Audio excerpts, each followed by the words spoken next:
Hello friends, நம்ம வீட்டு குட்டீஸ்க்கு leave விட்டாச்சு. அவங்களுக்கு பிடிச்ச மாதிரியான யம்மியான க்ரீமியான இது மாதிரி பாஸ்தா வெரைட்டி செஞ்சு கொடுங்க. ரொம்ப லைக் பண்ணி சாப்பிடுவாங்க. இதை செய்கிறது ரொம்பவே ஈஸி தான். இந்த மெக்ரோனி பாஸ்தா வெரைட்டியை செஞ்சு பார்த்துட்டு ரெசிபி எப்படி வந்ததுன்னு மறக்காமல் கமெண்ட் பண்ணுங்கள். இதே மாதிரி ரெசிபியை தெரிஞ்சுக்க AVD கிச்சன் சேனலை சப்ஸ்கிரைப் பண்ணிவிட்டு பக்கத்தில் பெல் ஐக்கான் ஆல் கிளிக் பண்ணுங்கள். ஒரு பாத்திரத்தில் 3 கப் தண்ணி விட்டுக்கோங்க. கூடவே 1/4 டீஸ்பூன் அளவுக்கு கல்லுப்பு சேர்த்துக்கிறேன். இது கூட 1/2 டீஸ்பூன் அளவுக்கு ஆயில் சேர்த்துக்கலாம். தண்ணி நல்லா கொதி வந்ததுக்கப்புறமா 200 கிராம் அளவுக்கு மெக்ரோனி பாஸ்தாவை வேக விட்டுடலாம். இதை மீடியம் ஃப்ளேமில் 3 நிமிஷம் வேக விடுங்க.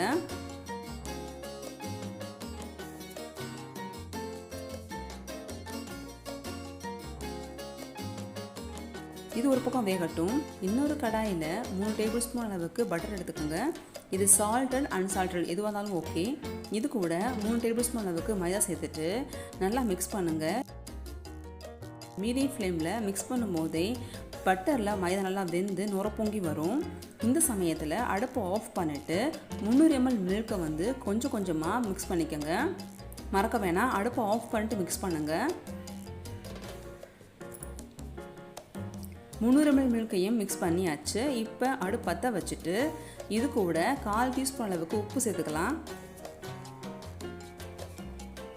இந்த மாதிரி நீங்கள் பண்ணும்போது ஒயிட் சாஸ் கெட்டி சேராமல் ப்ராப்பராக மிக்ஸ் ஆகி வரும்.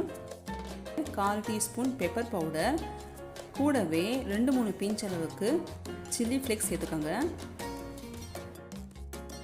இந்த அளவுக்கு பபிள்ஸ் ஃபார்ம் ஆகும். சாஸ் ரெடி ஆயிடுச்சு. அடுப்பு ஆஃப் பண்ணிடலாம். இப்போது மீடியம் ஃப்ளேமில் 3 நிமிஷம் வேக வச்ச மெக்ரோனி ரெடி ஆகிடுச்சு. 90% குக் ஆகிடுச்சு. இதுக்கு மேலே இதை வேக வைக்கக்கூடாது. இந்த அளவுக்கு குக் ஆனதுக்கப்புறமா ஸ்பூன் வச்சு கட் பண்ணி பாருங்கள், அழகாக பிரேக் ஆகுது.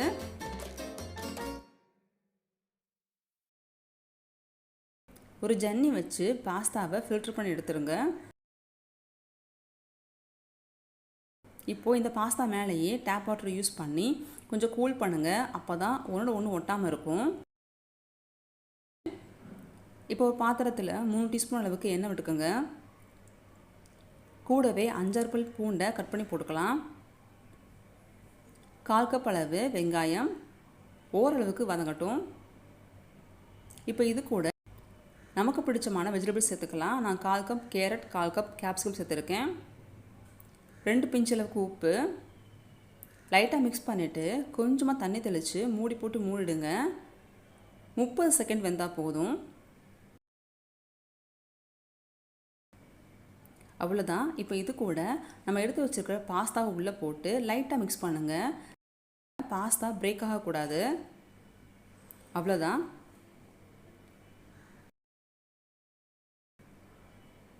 இப்போது ஒயிட் சாஸை லைட்டாக ஹீட் பண்ணிவிட்டு லோ ஃப்ளேமில் எடுத்து வச்சுருக்கிற பாஸ்தாவையும் மிக்ஸ் பண்ணிவிடுங்க. இது கூட ஃபைனலாக ஒரே ஒரு சீஸ் ஸ்லைஸ் சேர்த்துக்கோங்க.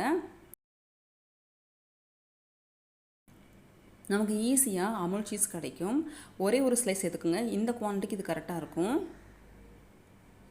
ஒருவேளை உங்கள் வீட்டில் யாராவது ரொம்ப லீனான குழந்தைங்க இருந்தாங்கன்னா அவங்களுக்கு இந்த மாதிரி ரெசிப்பியை அப்பப்போ பண்ணி கொடுங்க.